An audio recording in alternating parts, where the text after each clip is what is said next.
we're back on the show. Talking Sunderland and everything you know. Conrad's got the numbers, proper stats machine. Mike's optimistic, living out the Mackem dream. Bowers keeps it steady, cool and level-headed. Wayne's already moaning, man, I'm shattered, I need my bed. Baby, are you ready to go? Let's get carried away, man. Let's steal the show. Midweek Mackems every Wednesday night. Veterans passion in the red and white.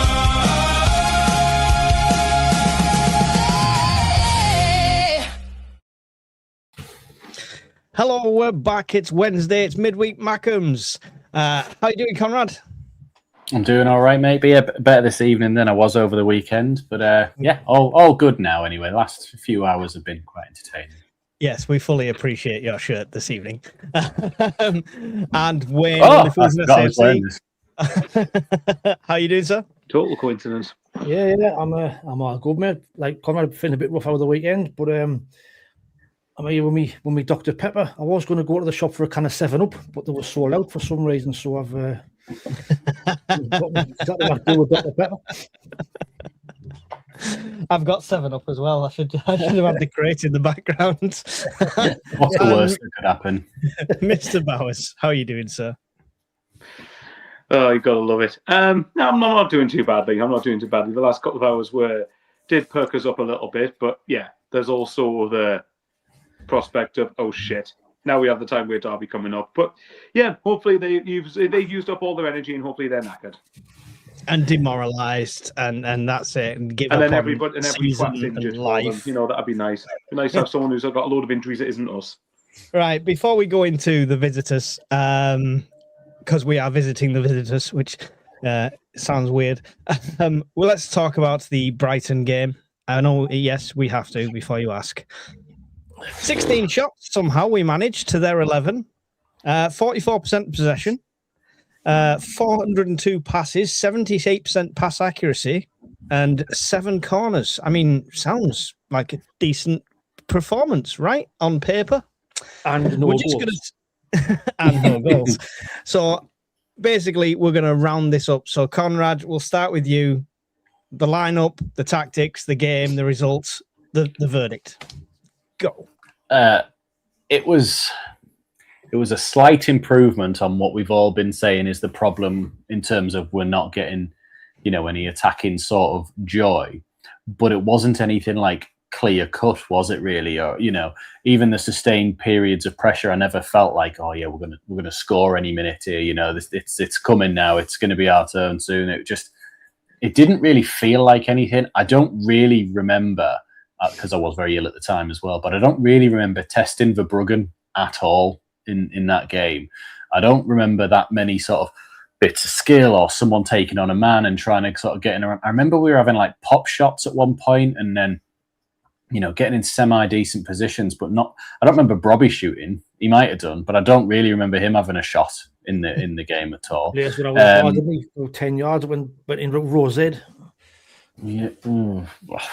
I was in and out of consciousness probably at that moment, just sort of going in. But it was just, and then there was bits when we got the ball down well, and then that Wilma Diarra just sliced it straight into the south stand. And yeah, all right, Michael. And there's something with animals always wanting attention whenever I'm on here. Yeah.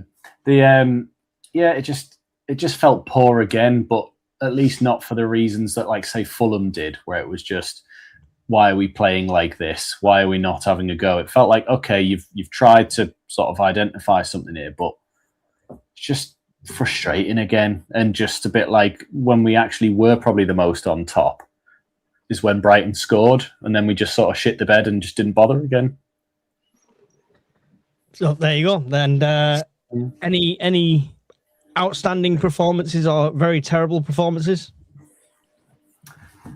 I was really like you can say no. You're allowed to say no. Yeah, you're testing my memory back from 3 days ago. I was on the settee, like, this is all.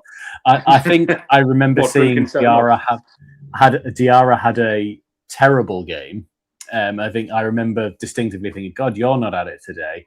I remember they subbed Talby off at one point for Sirkin, which was a bizarre thing when you were chasing a goal. Felt defensive, didn't it? Felt defensive, yeah.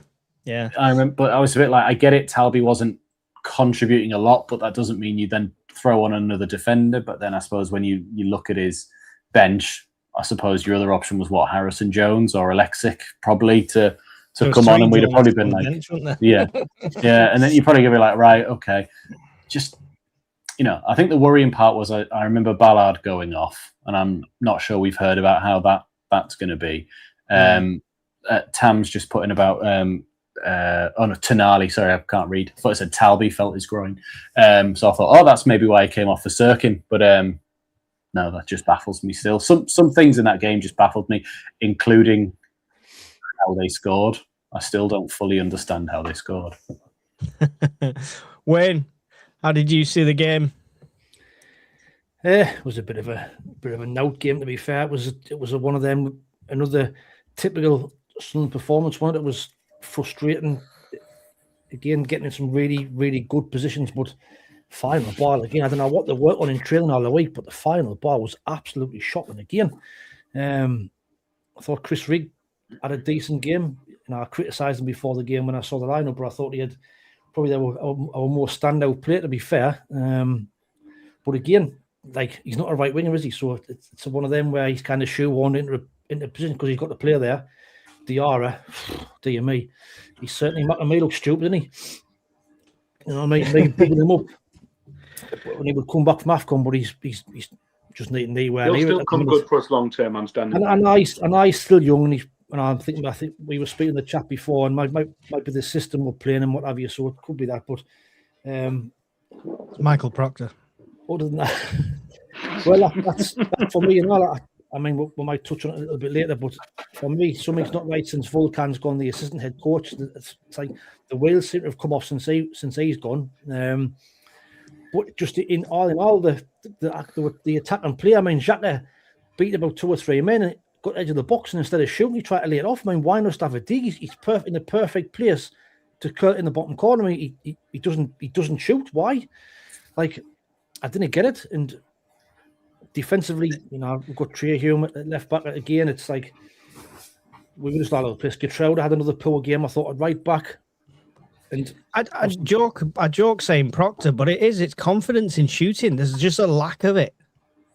Something's happened to your dog. It looks very weird behind you there, Michael. Well, the dogs actually aren't here right now. So it's just me and the cats. So the cats have decided to have a bit of a play fight right now. Great timing, boys.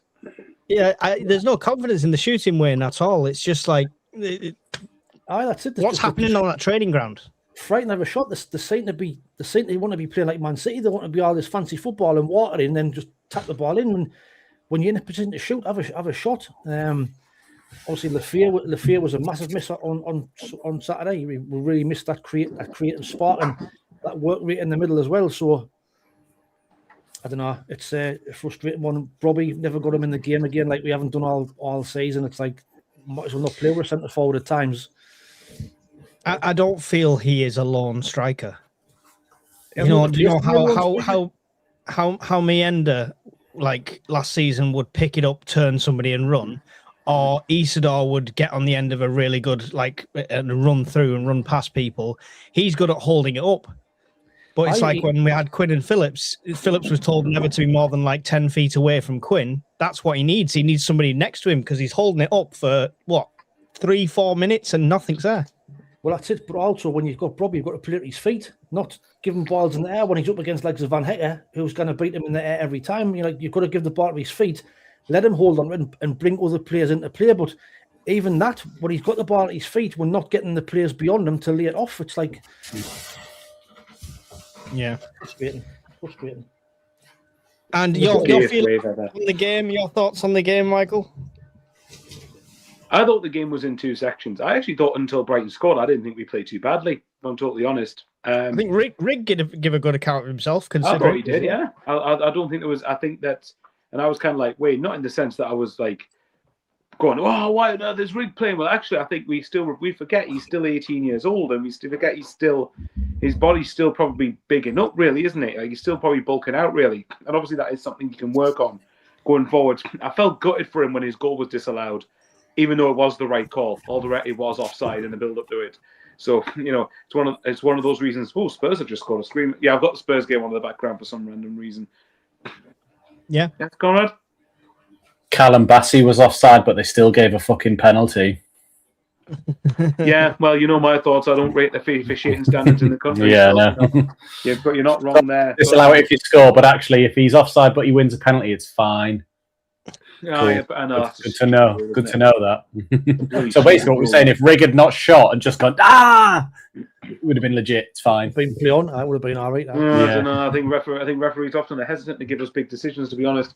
But generally, beforehand, actually, I thought, even remembering the shot that Talby had cleared off the line as well in the first half, I felt like that.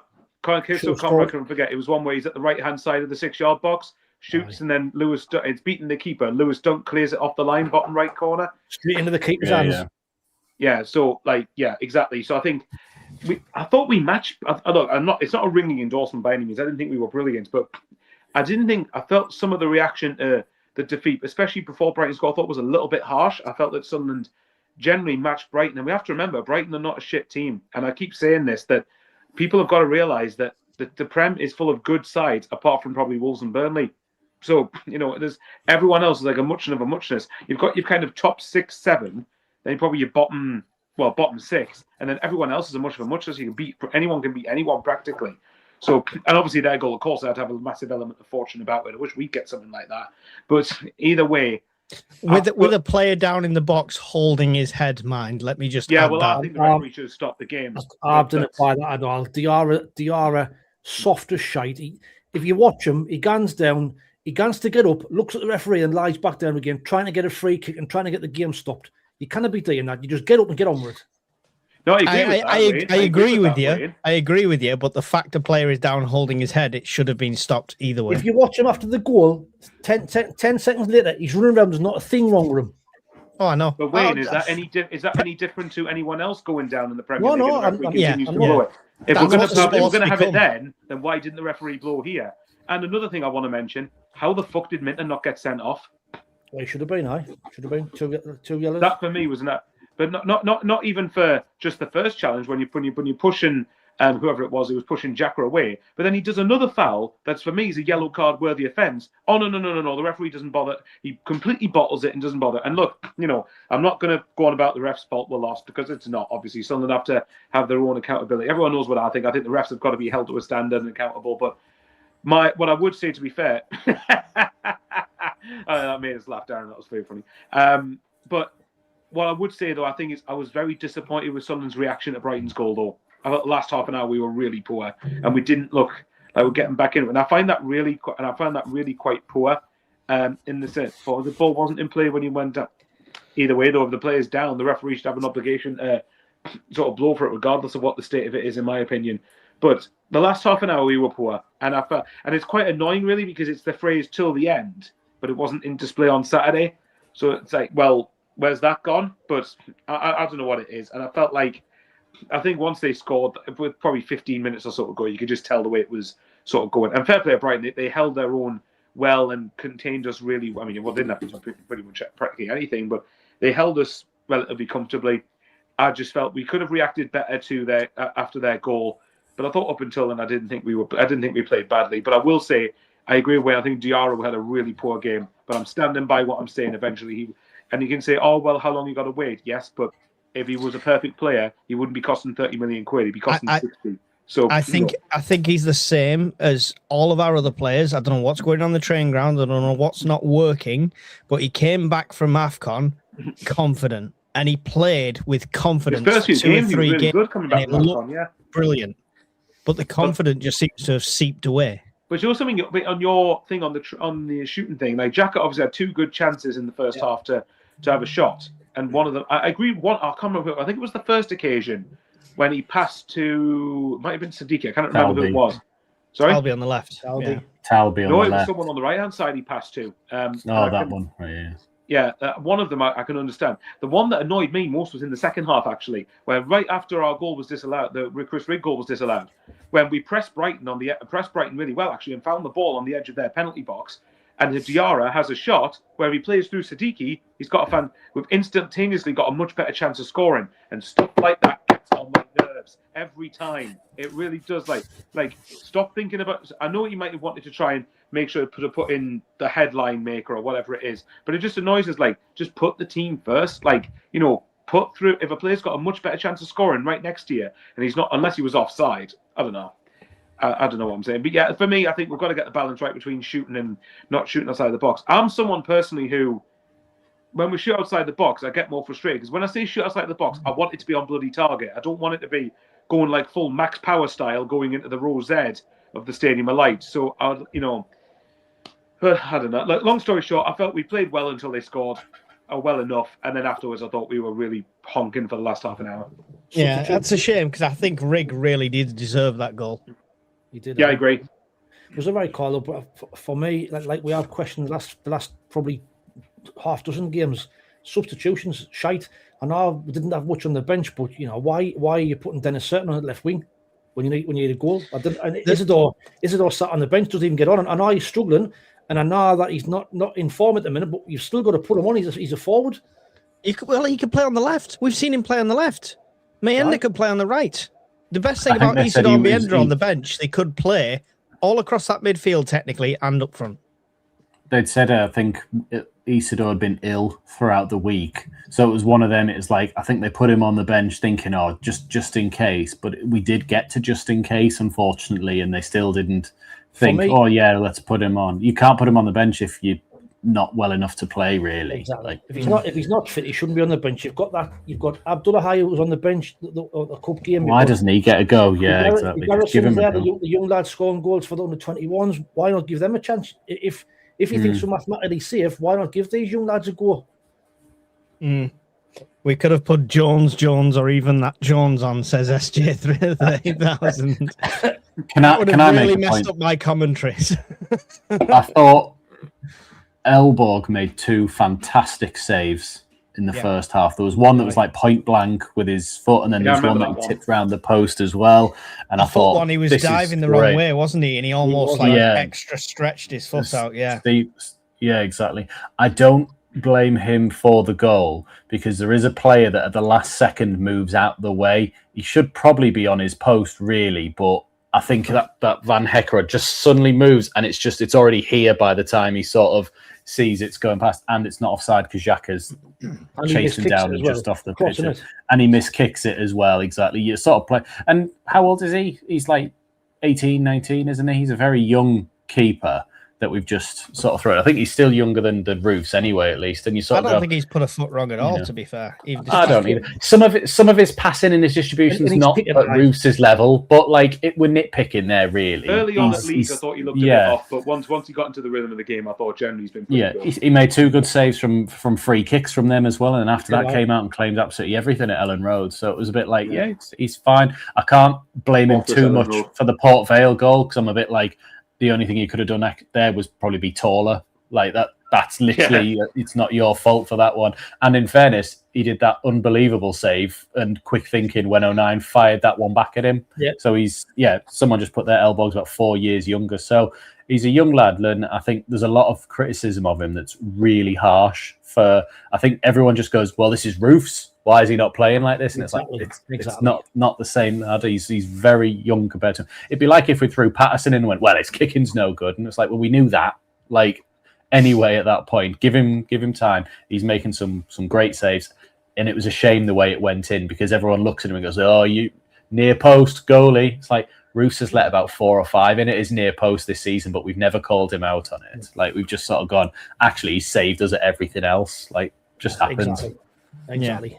He's still learning, still improved. But Xhaka for me, you can see Xhaka's not fit, man. He looked miles off the pace. I thought on Saturday, he didn't look fit at all. He doesn't look happy as well with the way it's going. Did you see Ballard even had to have a go at him about the way he was playing at one point?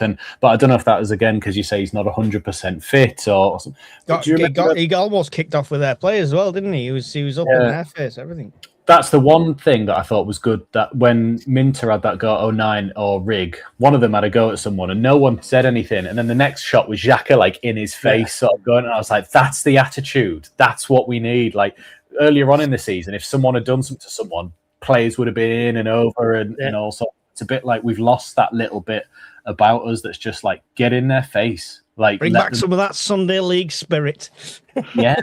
just do you know what I mean? Like you're being taken the mick out of almost at home. Like when Minter shoving on, and I know 09 probably just made it look worse than it was, but like Xhaka's the only one that ran over and tried to make something out of it.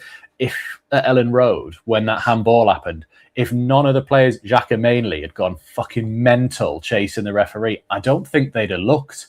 Like, in all honesty, the only reason I thought is because they all went, and like Xhaka's chased him going, fuck it. Like, you know, it's just because it's obvious, but. We could put that one to bed. They're one place above us now on exactly the same points. There's 3 points separating 13th to 8th place, which is mad at this time of the season. You can leapfrog that much with a game. So we'll see how it comes up and stuff like that. One question off the back of this that I want to ask, and I usually do a halftime thing. So this is my like halfway through question for everyone. We've seen more of 09 recently, obviously through circumstance, not through just choice. Mm-hmm. But has he rose to it? Is he looking like a Premier League player? What's your opinion on him, on what you've seen so far? Anyone can jump in. Considering he's played in a few different positions, I think he's played centre half, left back, and right back, and so he's been playing everywhere. Obviously, you know, he got that centre at Man City, which was, you know, at the start of the season, early on in the season, but he hasn't looked out to play, shall we say? He's not been embarrassed and not been showed up, and he's come in and done a job. So he's a good squad player still to have for me. And if he's called upon on Sunday, I'm sure he'll give 100%, and he'll not let anybody down. But I think he's done all right, to be fair. So you think he still earns a place in the squad where he can get on the pitch and stuff like that? He's not like shoved to the side. No, I think he's still got a place in the squad. Michael, what do you think of 09's performances? No, go on, Conrad. I'll let Conrad go on first because he was going to say something. I would rather see 09 play at right back than Getrada based on the last few weeks of play and what I've seen from 09 in every position and what I've seen from Getrada doing anything, really. I don't know if he's sort of... Since we didn't pass him on to Liverpool, he's just not done anything, has he? He's just not been the same, no. And I don't know if that's something to do with that intensity drop that we were saying, because when first half of the season, we were all like, how's he not playing? He's brilliant. Like, even when he came and played centre-back with Ballard against Arsenal and in Chelsea when he played as defensive midfield, and it was just like, God, who is this player we've got here? And then it's just, you know, And then I think the one bad game 09's had was probably Port Vale at left back, but he's not a natural left back, is he? But he still should be better than a bottom of League One, you know, opposition. But he wasn't the only one, exactly. It's hard to do it all yourself when there's 10 others who are having a game like that as well. It depends entirely on Ballard, who I would rather have at right back in the next game. Ballard at right back. No, it depends on Ballard, like his availability. Are you saying that if Ballard's not fit, you put 09 centre half? If he is fit, you put him right back? Is that what you mean? If he is fit, I put him right back. If he isn't, then you're gonna have Getrada's gonna have to come in. Like, it's weirdly that means he's a right back at both, but it's because I'd really worry more about having 09 at centre back and Getrada at right back than to the way round. I think Getrada's played better for us at centre half this season, and that was a lot earlier on in the season, of course. But the only thing that will worry me there is if he's at right back, you've got the likes of Gordon and Barnes and Barnes and Hall and he wouldn't have. I didn't know if he'd be at the court with them too. Like, well, according to a third-party site, we could see Reinildo, Nordi, Roos, and Lafay all back. I'm hoping and praying that they're all fit. Yeah. What's your thoughts on 09 before we go into that, Michael? I think 09 is certainly a handy squad player to have, and I think I've said before off the pitch, I think he's quite instrumental, and providing he's happy to play his part and be here, even if he knows he's not going to play a lot of games, then I think there's no harm in keeping hold of him. I know someone in the comments said, what was it? Did you see the Port Vale game? I'm like, yeah, but is that exclusive to 09 though? I don't think anyone at Port Vale was particularly good. So I don't think it's fair just to blame that on 09 in particular. What I would say with 09, and I've said this, something that Emma Hansen put it in the group chat, and I still stand by it, he needs to stop thinking it's WWE in the penalty box, because the penalty that we should have conceded at Leeds, we were very lucky that VAR, and it somehow baffles me that VAR didn't pull that up. So I don't just mention it against Sunderland, I mention it for us as well. That was really poor from VAR. So I think 09 would still, that part of 09 still makes me go every time he's going to try something, because I think with VAR they're just going to have his life. Harsh. Yeah, I agree. I think that's quite harsh, very harsh. I think. Well, if you talk, I don't think you look. Don't get me wrong, ideally, I don't want 09 starting in the Premier League, but from what I've seen of him, I don't think he's disgraced himself. Put it that way. No, I would rather see him come on than one of the inexperienced one of the kids in certain games. So that I'll put it that way. So. I get that. Cool. Right. Do you want to do your quick 20 questions, Conrad, before we move on to the visitors? If he's got one. Oh, shit. Yeah, I haven't even thought of a player. Do you have a quiz, Wayne, while I think of a player? I've just got a guess. Go on. I'll think of a decent player. 5 players who have played for both us and the visitors. I'm just going to give you the clubs that they've played for, and you can try and guess them from there. Okay. You'll probably get these quite easy. I can think of about. Actually, I think is it weird? Before you start, I can think of probably 3 or 4 off the top of my head right now. Well, that's probably the 3 or 4 I've got written down here. Well, I'll try it. Well, the obvious. Let's do it one at a time. So Okay, the obvious one, Ginger Bastard. No, I meant let's do Wayne's game. Like it's what his clubs. Okay, he's going to list the go clubs on, of all that player. Go on then. First one, so Celtic, 2010, 2012. Right. Then went to Swansea, 2012 to 2018. Ki Sung Young. Correct, Ki Sung Young. Obviously, we were on that. So Bordeaux, 1993 to 1996. Lee Clark. Then he was at Laval, 1995, 1996 on loan. Then he was at Sunderland, 1996 to 1998, played 75 games. Perez. Lionel Perez, well done. Yeah. Then went to the Mags and never played a game.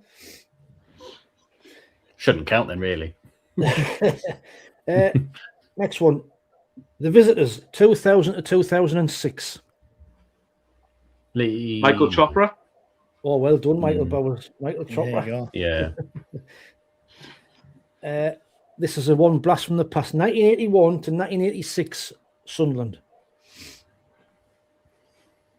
This one's gonna be. Then went to Liverpool, 1986 to 1992. He then went to Newcastle, 1992 to 1995. That one's not Lee Clark, is it? No, it's too. Yeah, I Lee didn't Clark think it would was be. like up to 99. Yeah. He then went to No, I didn't think Galatasaray, it would be. 1995. It's not Waddle, is it? Chris Waddle changing crisis has said. No, and then he finished his career at Southampton, 1995 to 1997. Finished his career. Blonde. 95, 97. Blonde, long-haired fullback. I think he was our youngest ever captain in a cup final.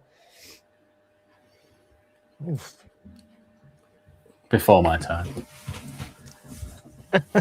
Go on, Mike. No, Go on, told Mike. me. So you. Told me. No. Barry No. Venison. Barry Venison. Oh dear. Wow. And the Wow. last Yeah. one, You dig him up the from. last one is Luton, 2001 to 2002. He Okay. then moved to Harrow Borough on loan. Then he went to Waterford Town, 2002, 2005. Then he came to Sunderland, 2005 to 2010. 110 games. 14 goals. Darryl Murphy. Well done, Oh Mike. yeah, will Darryl we? Murphy. Yeah. Well done. That's me done. I forgot 2005 completely threw me off because you're right. We signed him when we went up to the Premier League, but they even said, "Oh, we're signing him now for the future," and then he didn't play for like a year or two, did he? Well, Did we tick off all the ones on your list there, Michael? No, actually, there's 3 more I can Colback, think of that Wayne hasn't mentioned. Mankio, Yedlin. I didn't know Darryl Murphy had played for Newcastle. I totally forgot he played Yeah. for them. Oh yeah. He had a right season for them in the Championship. The obvious one. I'm surprised. There's a few other The ones. obvious David one I'm Kelly's surprised Wayne another didn't one. mention was the one that I'm surprised Wayne didn't mention was Jack Colback. Too Yeah. easy. The Shea ones Given. they make them a little bit harder. Danny Rose is another Yeah, one. in there. Given. Oh yeah, Danny Rose. Yeah. I forgot about that. Shea Given, he played for us for a season, didn't he? Here's one for Wayne then. Centre back who was at Newcastle. I can't remember exactly the years, but it was early 2000s. I think it was. And then in the Steve Bruce era, he was at Sunderland. Steve Caldwell. If that's him, if he did play for both, I have no idea. But he's not who I was thinking. He did play for both. Yeah, but he did play for both. Steve Caldwell. What years did you say? He played for. Wait, I can't remember what years he played for Newcastle, but I think it was around the early 2000s, early to mid 2000s, and he played for Sunderland around 2009, 2010. Bramble. He was involved in that demolition at St Bramble. James's on Halloween. Sorry? Titus Bramble. Titus Bramble. Yeah. Titus Bramble. Got sent off, didn't he? Yeah. I have a player. Go on then. Go ahead. Titus Okay. Bramble. Well, it's yes. Well done. Right, on to the mags. No. It is not Titus Bramble. I will not count that as a question. Okay. Fire so away. it's 20 questions. We can ask them, and you can ask them in the chat as well. So if you've got a question that's not ridiculous and guessing straight away randomly, then yeah, we'll go for it. So us and the visitors. Hmm? Has he played for both us and the visitors? No. Is he considered shite? why did you say that? It's an objective question. Well, what? It could be objectively I considered shite. by wouldn't Sunderland know. fans.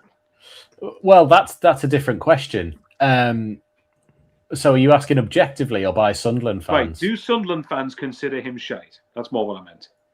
I'd be surprised if Sunderland fans remember him. Right. Okay. Is he pre 2005? That he signed for us? Yes. Old one for Conrad. It must be between 99 and 2005 then, because he doesn't know anything before that. And I don't know. I like anything your trailer Wayne fans, thinking. so go on then. You guys are going to have to take this one. Midfielder. Oh, sorry. Go on. Right. Dude. Wayne asked centre forward. No. You asked midfielder. No. So he's a defender or a goalkeeper. Yeah. I think we're on about 7. So I think we're going for a He defender. asks, is it a man? 2025 defender or goalkeeper. Would he our English? granddad have known him, says SJ. Is he English? No. But a great granddad. Like, you've normally got it by 8, so I'm buzzing with this one so far. You have no clue. Is he African? No. Is he European?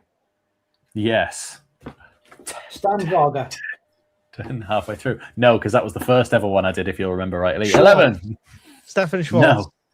You're panicking. You're panicking. Clearly. Yeah. So is he a centre back? Yes. Yeah. Centre back. Steve said, is he French? Thomas No. Helmer. Oh, well done. There you go. Oh. Thomas Helmer on 15. So there we go. Bjorkland, somebody guessed as well. Yeah. So that's why when you asked, was like, is he shite? I'm like, he only played twice for us because he pretty much retired. So it sounds when like he he was so came shite here. he only played twice.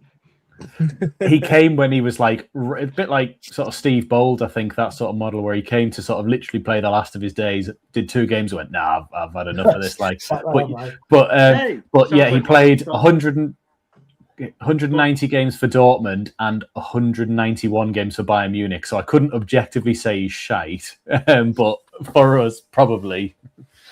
I was going to say, yeah. So a player who's so shy, he only played 2 games. Sounds like Lawrence. Man of the DeVock. match both games though. Yeah. Oh, yeah. Aye. I think I remember hearing about him, and everyone sort of went, "Oh, honestly, if we'd have got him like 10 years ago, what a fantastic player this is." But You wouldn't have got Yeah. him 10 years ago, would you? yeah, exactly. It's a bit like that 5-month stint we had with Steve Bold, where people remember how good he was when he came in, but like he only lasted 5 months and then went, you know. How did I even have it? So what I did this time was, 'cause I didn't have a player, I Googled Sunderland squad 99 to 2000s and just went, you. He'll do. And I picked him thinking, Christ, I remember him, but I wonder if other people will remember him. That was literally it. Trying to trip us up. Anyway, let's Yeah. move on to the visitors. Visiting the visitors. Who have just had a lovely game.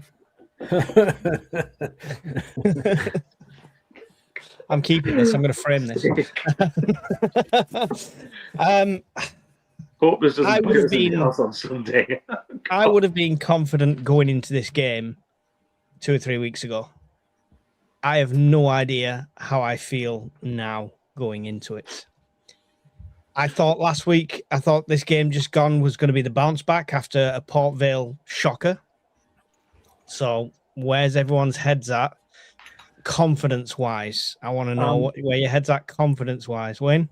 I'm not confident at all, and I'll not be confident until I see the lineup at probably 11 o'clock or 11:15 on Sunday afternoon, on Sunday morning. So Then you still won't be confident. Then even at 90 minutes, I might be a little bit more confident. I'll be like, oh fuck's sake, and I'll be dreading it. I didn't know until I hear Regis Lebris's press conference. You know, I'd forget that result for them tonight. They will be up for it on Sunday, and no doubt about that. And this will probably make them even more up for it. So I'm at this moment in time. Let's just say my arse is twitching a little bit. Yeah. There was some comments that I forgot to go to. Changing Crisis says, I'm very confident about Sunday. So there you go. Love it. Okay. Diarra will play worse now he's got his medal taken off him. Yeah, we've not mentioned that yet. I left the stadium alight feeling a little frustrated. Wasn't even pissed. The signs were there, and we just need to improve, which is the important thing. Steve says, do you think Robbie wants a fight instead of trying to turn the defender and going in on goal? I mean, I wouldn't want to fight Robbie. If we don't invest big in the summer, we'll be relegated, says John Ruddock. That's not a bad shout, actually. Have to start Rig on Sunday and take Diarra out for Lafee. So there you go. Sorry, I just wanted to get a couple of the comments in, so we're not completely ignoring the chat. Conrad, confidence. How are you feeling? I think I said in the group the other day, I don't know, Reggie seems to do very well in big games for us. Not all the ones that we consider big games. So, you know, like when we're getting towards the end of the season, we're like, oh, it's a massive game away at whoever we're playing. Like, and it, you know, in terms of the season, it's a bit like, yeah, exactly, like Hull away. Yeah, or anything like that. He's very good at knowing what matters and the most, i.e. like when we sacked off 6 games at the end of last season to make sure the playoffs were prioritized. And, you know, and even when he was, I think, starting to see in like March, we're not going to catch these two, like taking the foot off the gas and just sort of leaving us out there against Coventry when we were getting battered, because he's like, makes no difference here. We're already losing. What's the point? So, and he's been very good at big games in this season too, apart from Port Vale. But again, I know they were saying they wanted a good cup run and this, that, and the other, but, you know, being out of it, probably for them is also a bit like, well, not that bad. I know it's probably that they want to be in there, but, you know, it's not like big as in terms of like the derby is big, you know. And I think even you said at the time, we take losing to Port Vale to beat them. So I don't know. He's got a track record of doing very well in big games and also game managing games very well against teams that should be doing better against us and should be dominating us.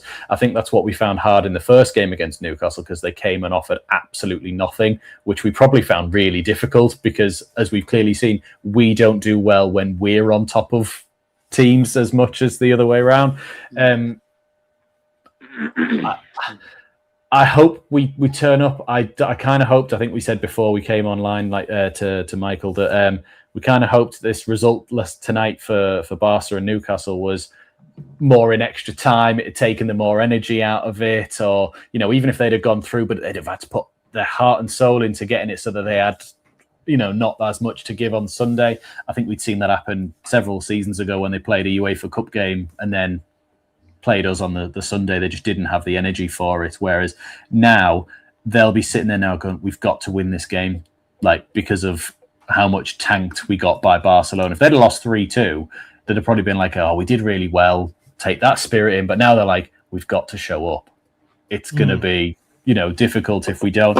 And I hope we turn up and do an absolute job of like a low block, dirty tactic, a bit like Coventry City away in the playoffs.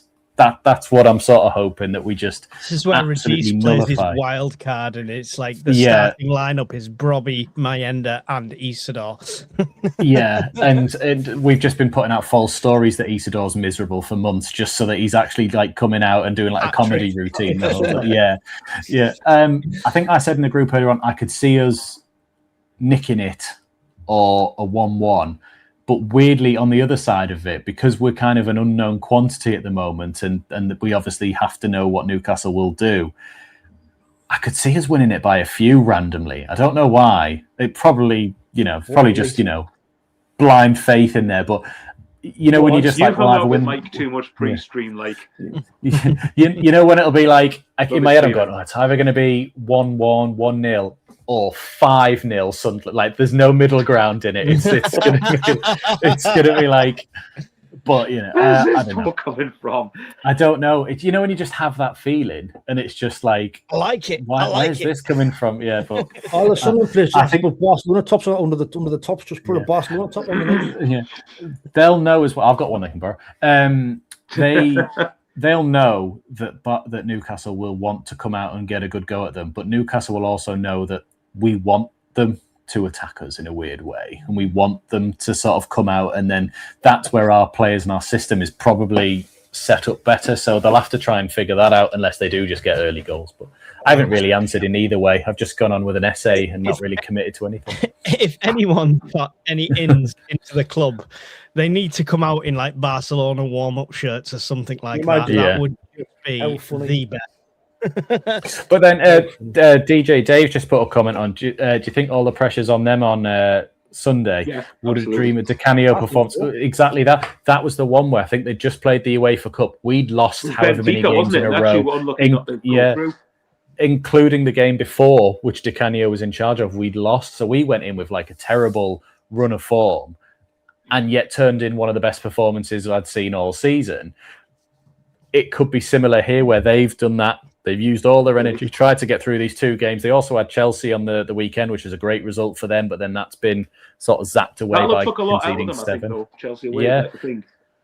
And you're sitting there going, well, maybe it is set up for us. I mean, if you offered me a draw right now, I'd take it, just to sort of say, you didn't beat us, 4 points, and you said you'd get all 6, do one.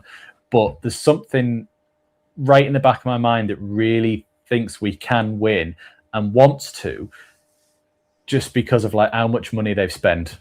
And then we take 6 points off them after nearly a decade out of the Premier League. Also, because when I did the video for the Sun in summer, the one bit where I got rattled on, I said, just wait till we take 6 points off you this summer. And then I held myself back thinking, hang on, I've been caught here. That I could clip it now and go, I was fucking right. Yeah. I was actually right. I said to you, this is... So there's little bits in there where I'm like, please, God, please. I want to see Granit do the Barini celebration as well, Emma. Yes. I want him up on the advertising boards doing it. But it's going to be a very difficult game. I don't really know how it's going to go. I've got no... when you just got nothing. We've got no idea what's going to be. Until the team it's one of them where, until we see the team, if we've got Roofs, Nordy, Reinaldo all back, then obviously I think we've got the edge, because if they've got Tonali and Guimaraes out, their midfield's massively weakened. So if everybody's fit and firing, then as long as we don't have anyone injured in training, just to put caveat out there. Also, if Howe loses this game, is he in real trouble? Because they're nowhere near the Champions League this season. They're nowhere. They're sort of points away from Europe, but they're not actually doing anything there. There's already been criticism of him this season, and then if he loses both games to Sunderland in the league,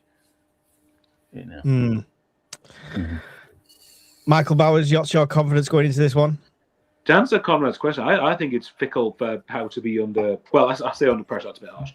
I think it'd be fickle for saying if Howe's in real trouble just on the back of this game. This is the man who won them their first major trophy for 70 seasons. And I know that they're taking over now and they've got higher aspirations and stuff like that. But at the end of the day, They hadn't won anything for like God knows how long. They should be eternally grateful towards Eddie Howe, in my opinion.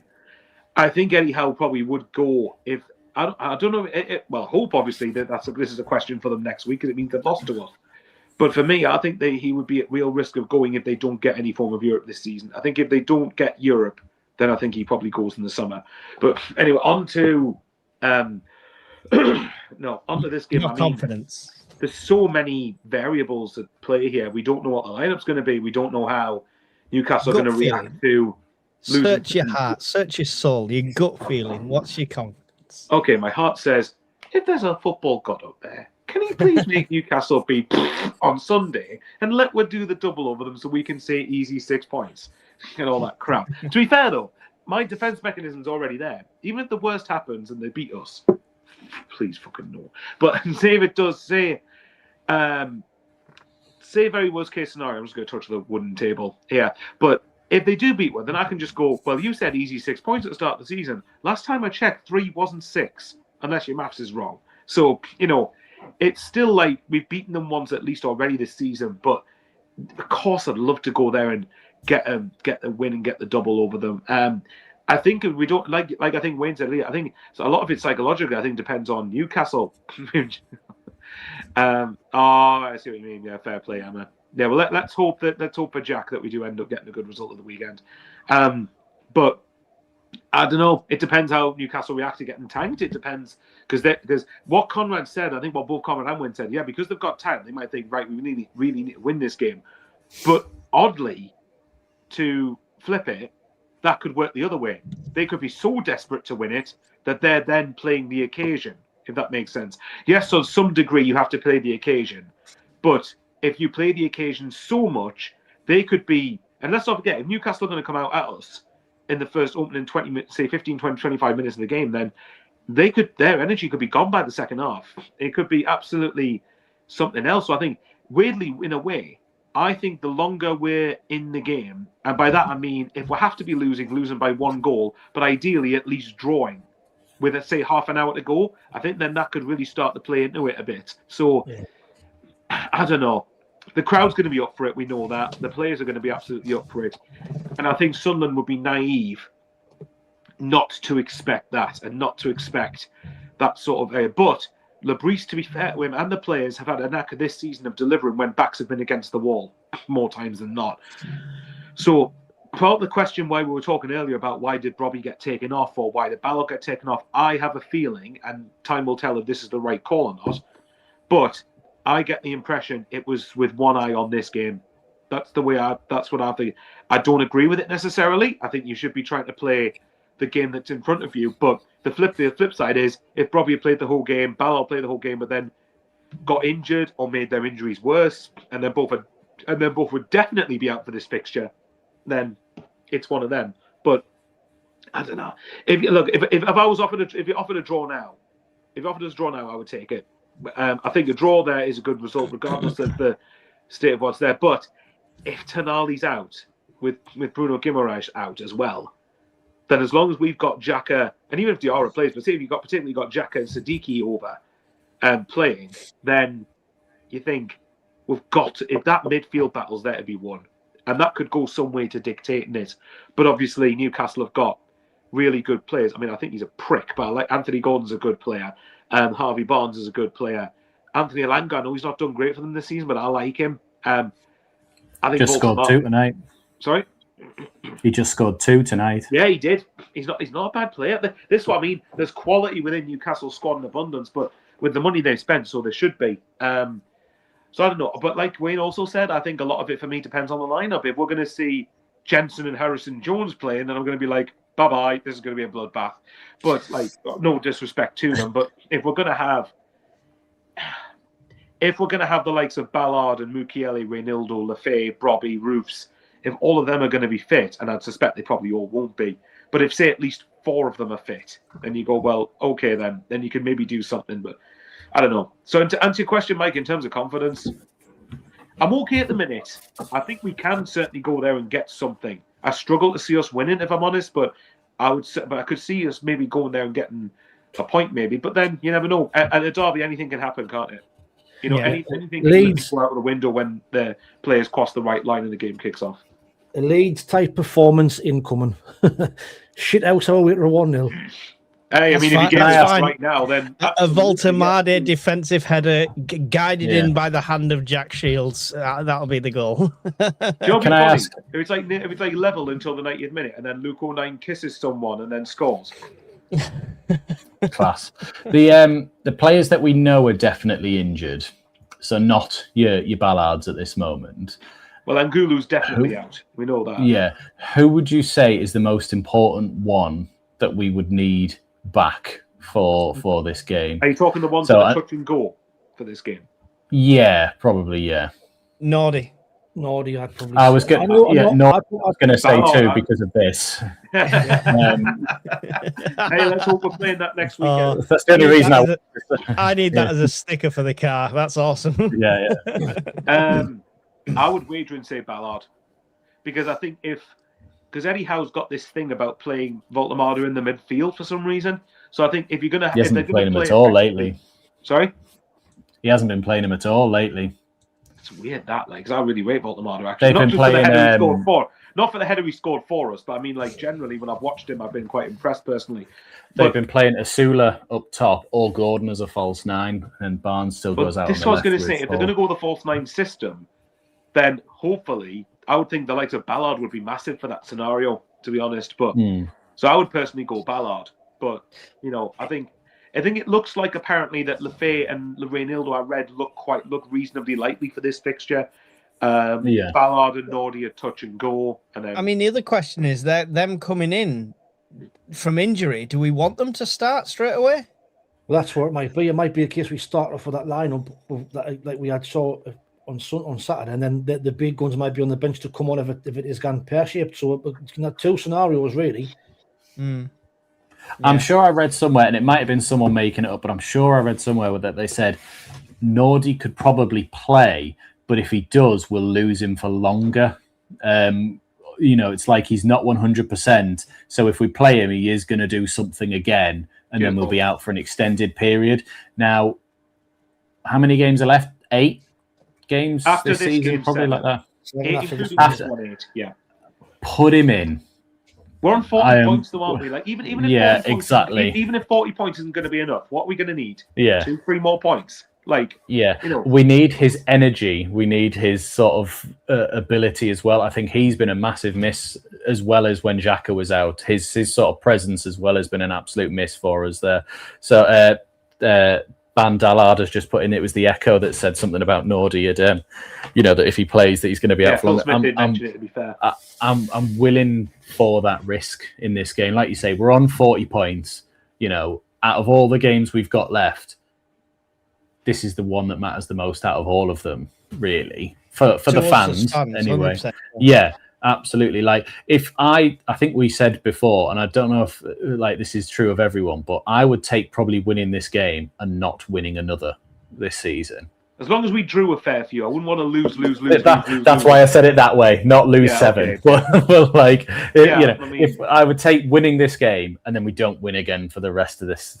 I mean, season. if you said it to you, if I offered you that at the start of the season, though, 43 points and beat the Mags twice for your first Premier League season, you'd snap my hand off. So even if we did lose the other 7, I would say personally, like you're right. I think it just all depends on who ends up being fit. I just think Ballard for a game like this is huge, and I think that. But also, look, a lot of the players are huge. I mean, I don't get us wrong. I think the players they could be missing. Well, we know there could be injuries in training in the next couple of days that throw every cat among the pigeons and throw everything out the wind. I mean, I don't know if anyone's got any of the Newcastle's lineup tonight, but I would suspect they probably went pretty strong and tried to say, well, look, we're full strength, pretty much. It was full strength. Well, there you go. So I'm hoping that that's what's going to be what will end up doing it. But I think, you know, I would if you offered us now winning this game and then say we drew 3 or 4 and didn't win again for the rest of the season, you go, well, you know what? Fine. I can understand the risk thing with Nordy and not playing him if we were where Leeds are, for example. If we were down that way, then I would go, okay, fair enough. Yes, this game's huge, but staying in the Premier League's a bigger objective. That's bigger in the grand scheme of things, yes. But where we've got ourselves Where we are to now, already, yeah, surely you take the risk. yeah. Cool. Right. I mean, it's hard to say. No one said roofs. See, Elbog's all right. Somebody said roofs, but again, I would have the same reservations. Anyone coming in, I like Reynildo. I love. I think he's been one of our best players. Like one of the best money to ratio for signing we've had. But would you want him straight after injury? They need time to get back in and stuff like that. I'd love to see, like Wayne says, not the same lineup as last game, but a stronger lineup, like we say, maybe getting Lafie in there and stuff like that. But a stronger bench. That's what I want to see. Aye, definitely. I mean, Ryan will come back in. Yes, he'd be a massive boost, but we know what he's like in that atmosphere. He's a hothead. And Yeah, if he's not 100%, a couple of missed time tackles, and you never know what happens after that. So, But he's also a shithouse from Atletico Madrid who lives on shithousing people and sort of causing that sort of case. When I went to the Arsenal game and we sort of in that first half, if you remember, Nordi did a fantastic tackle where he sived someone down and won the ball and then was straight to the crowd like, come on. And then Reynildo did one where he sort of went down and he was clearly diving, but obviously, and he was just got up in front of the fans and just went. And I'm just it needs something like that like 5 minutes into this game, Reynildo flattens Elanga in the left back position and just turns around to the way and it just goes, yeah, like not like when Bruno Guimaraes knocked it out for a throw in. I mean, an actual tackle, like and cheers and celebrates in front of the crowd because that was tragic. Whereas actually doing something like that would be pretty decent. That's a perfect sort of thing, really. Like because being away, you can use that to your advantage. Play against the crowd, really essentially be shithouse bastards. Get the noise up from the away fans as well, yeah. I think if we're going to, if look, I mean, don't get us wrong. I mean, like Paul said, like you guys said, I would, if you offer me winning this game right now and not winning again for the rest of the season, as long as you, well, that sounded fun. Well, it's been broken into. Pretty much, yeah. Broken into by Anthony Elanga, probably. But yeah. Fucking made that back quick. Any random Newcastle player. But yeah, no, my point was, I think, if you offered me winning this game now, then as long as you didn't lose every single game for the rest of the season, yeah, I think I would take that absolutely because... Go on, Connor. Craig Hope has just tweeted, How adds that Tonali is a major doubt for Sunday with a groin and hip problem. I'm not saying anything yet until the lineup happens because that's major doubt. Major doubt is still not the same thing as being definitely. They don't know at this point, but he obviously had to come up for a proper reason. The whole team catches the flu on the plane. Could that not be mind games from Newcastle to make us think he's not? Could be, but that could be the same for us saying all these players aren't going to be here, and then they're all fine. Anyway, if Tonali and obviously we know Guimaraes I think is definitely out. If Tonali's out as well, then I'd have some hope of getting a good result, as long as we're like on to standards. And I think the point Conrad made earlier about with the exception, of course, of Port Vale, I think generally Reggie has got the best out of lads in big games and big moments. Like you look, even when we had ended last season atrociously in terms of 5 defeats on the spin in the last 6 games when we sacked them off, basically. But we got it right in the playoffs. So yes, you can say on moments, but we still got it right there. So I'm hoping for a similar sort of scenario here. But yeah, so I don't know. It could be that. I mean, if Tonali and Guimaraes are both out, that could potentially be a huge boost for us as long as we play. We'll put Voltemade in and we'll just cheer him all game. Voltemade. I want to play the song. I know, I really do as well, but no, it'll take me about a week. Because you don't want to risk us like being made a fool out of, but also too because YouTube copyright being a bastard in the Premier League. Yeah, exactly. Well, Mike, what about you then? What's your sort of confidence like ahead of this? Since you've asked everybody else, I figured I would just return the favour and give you a chance for your sake. I think I said it at the start. I think I'd have been confident in this game 3 or 4 weeks ago. I'm not as confident now as I would have been before. I still think we can. I'm on that kind of fence with the same sort of thing. Like nobody expected a result for Chelsea. Nobody expected any of these games that we've actually pulled out from nowhere. 2-2 against Arsenal. No one would have expected us to get anything there. Yeah, no one was 0-0 scoring Man against City. Arsenal, and we bagged 2 against them, the team that doesn't know how to shoot. So, you know, we've got miracles in us, and I feel like if it's going to happen, it's got to be now. As if all the players that they say are going to be fit are back, even if they're on the bench, I'd love to see like Nordi, Reynildo, all of them on the bench. That'd be great, because what a difference that could be. Like, especially because we know we can hold teams. You know, we've not lost majorly. Like it's 1-0, isn't it? And it's 1-1 draws and stuff like that. So if we've got proper game changers all coming on at halftime, then it's different, right? Who was banned? Somebody was banned. What happened? It was Mag saying we're not the same. Something about how many European games they've played and stuff like that. Yeah, he's that rattled. He's come onto a Sunderland stream just to say how good they are at European football. Yeah. How good was European football tonight, mate? The funny thing is they mentioned that all along, right? But I'd be keen to know if you were saying that towards Brighton and Hove Albion fans or whoever else. Like, you know, come on, European football doesn't alone determine how big a club you are. Listen, that's the good thing, right? The pressure is all on them. All right? They came to our place, they lost. They've not got the easy 6 points they expected to get. The most they can get is their club value and squad value, our club value and squad value, according to finances and stuff like that. Injuries, everything like that. The pressure's all on them. If they don't perform, if they don't get a result, a 0-0 to us is victory. So I think the pressure's all on them. I'm quite relaxed about it. Even if we lost, we still beat them at our place. At the moment, we're plagued with injury. As long as we're going to get stumped, you know. Yeah. If we get beat 1-0, as long as we get something for me, I couldn't take losing.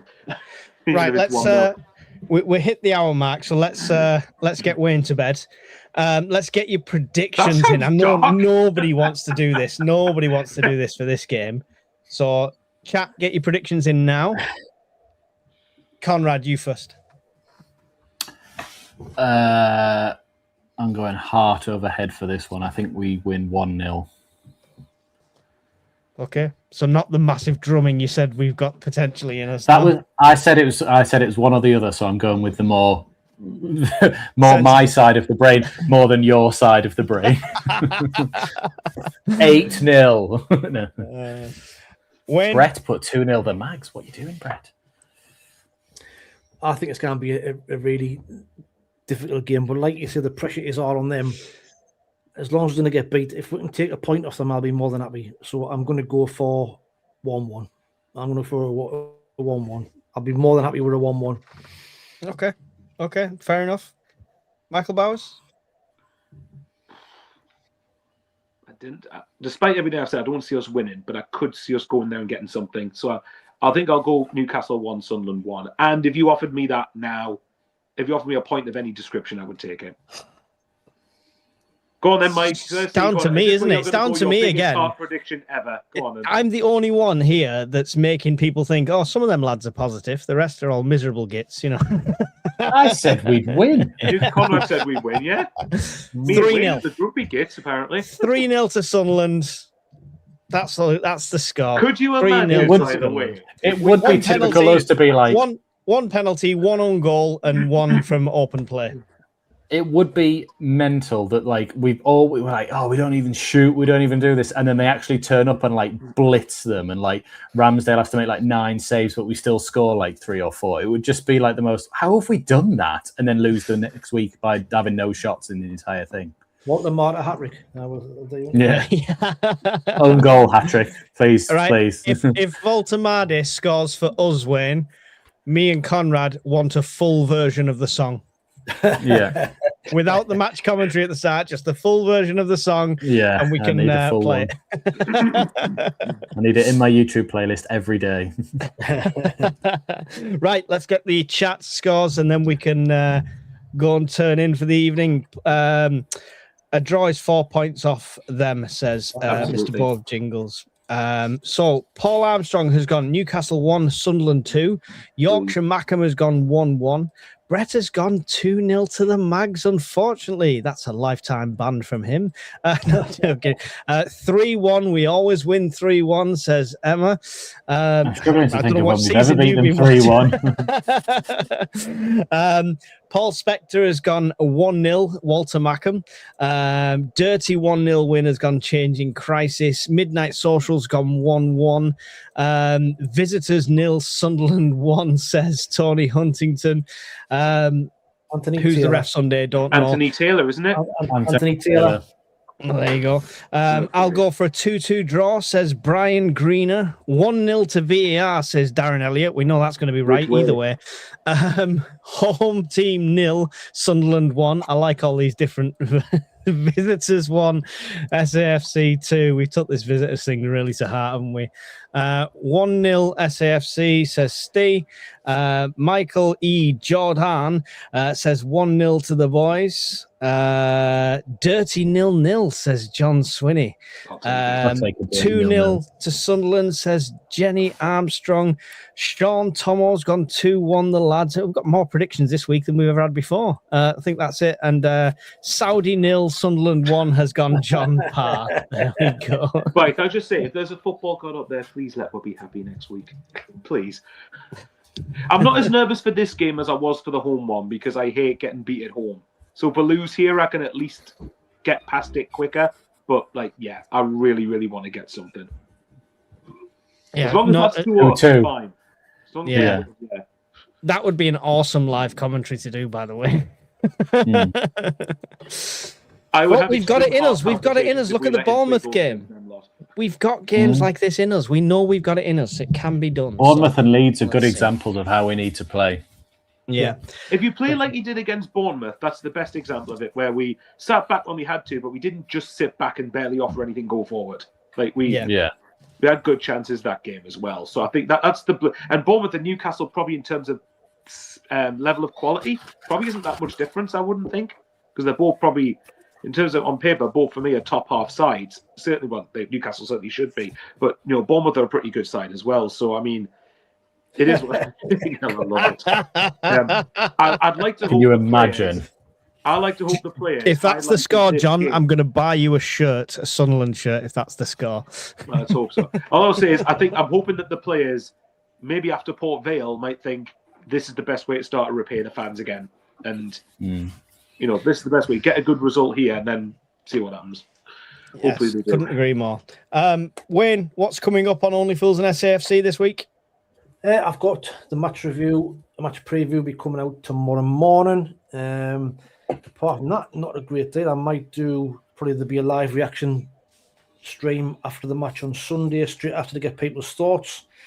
And apart from that, not too much planned. I've not had much time and I've been feeling rough, so I've not prepared now, to be fair. Might see you on my cheer you up at the weekend. Might see you on my live stream at half time if you're bored, maybe. Half time, we're going to jump on your stream at half time to give our thoughts. That'd be good. Hopefully not crying. Michael Bowers, what's coming up on your channel this week? It was just he said 2-1 earlier on, but it must have been way earlier on in the stream, so that's why.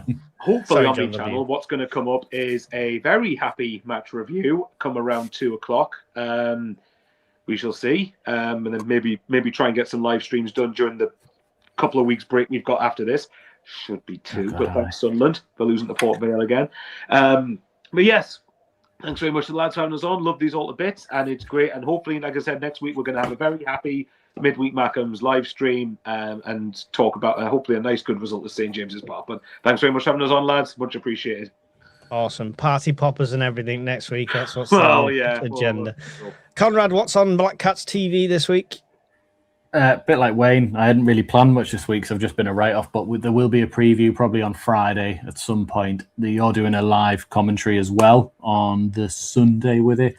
Probably. So I will pre-warn, I'm doing a live commentary from a new location, so I'm going to my brother's house. We're doing it there. There might be kids running around. There might be chaos. Things might be on fire, so just bear with us. We'll do what we can. Yeah. There should be a review not long after the game as well, and back around to Midweek Mackems again. Yep. If we can all go on holiday for a week. If we win, are we doing a are we doing a live stream on Sunday night?